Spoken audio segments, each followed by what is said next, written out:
Hi, this is Roger Conrad. I'm the editor of New World as well as utility forecaster and Canadian Edge. What I want to talk to you about today are a couple of things. First of all, regarding the broad market, right now we're pretty much waiting on earnings from a range of companies. We've had some reports already. Some have been positive, some have been negative. Of course, the negative ones are where most of the press is coming from. But I think one area where we're going to see some good numbers, at least from the early indications, will be utilities and other infrastructure type companies. Even General Electric posted some pretty strong infrastructure numbers.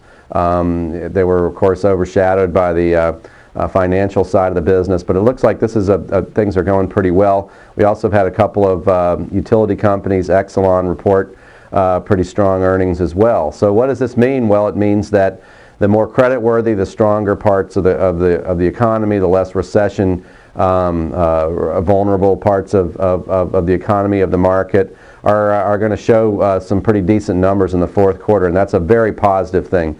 Of course, the fourth quarter included the major credit meltdown, the worst we've seen in about 80 years. So any company that's able to maintain a fairly strong business profile, maintain dividends, even increase dividends coming out of that period is in pretty good shape indeed. Another indicator that I think has been pretty overlooked, but also very positive, is the fact that utilities and the way they've been able to issue more debt, even in, again, this worst credit crunch in 80 years.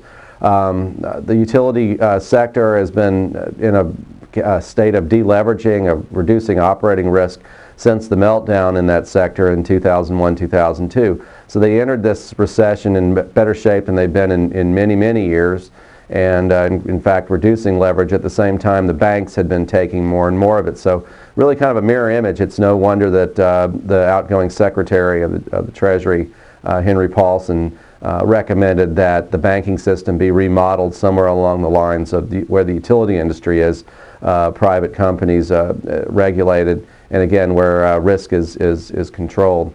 Utilities issued 34% more bonds in 2008 than they issued in 2007, actually 77% more bonds than they issued in 2006, partly because some of the refinancings that had to be done, but in the main it was because rates were pretty attractive.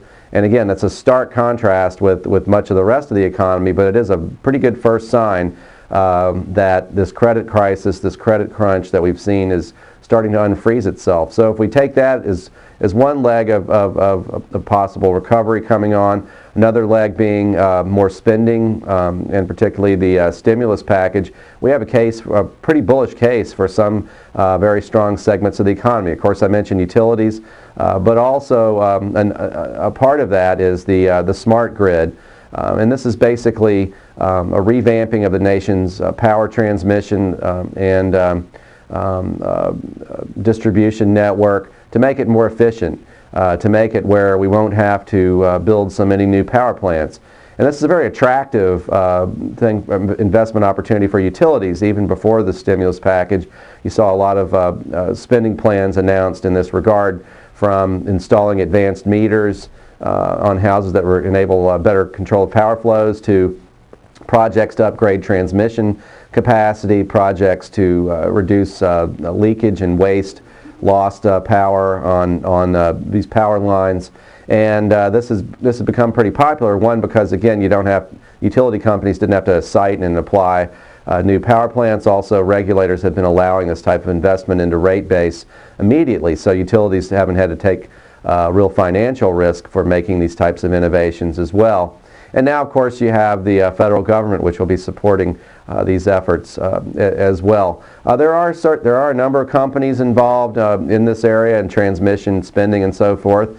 Again, kind of a sweet spot here between the strength of the utility industry, and which are their major customers, and also the abating of the credit crisis, and also some federal support. A company called Itron, which you might notice is in the New World portfolio, and we've had some success with already. But this is out and out the leader in the advanced meter area. I think it's definitely worth a second look. As I said, if you haven't bought it already, as I said, we are getting into earnings seasons. We're going to be looking at how these companies performed in the fourth quarter, but this is one that certainly appears to be on the right side of a lot of major trends, and you know, I think it's definitely worth a look. So anyway, that concludes my remarks for this week, and I'll look forward to chatting with you next time.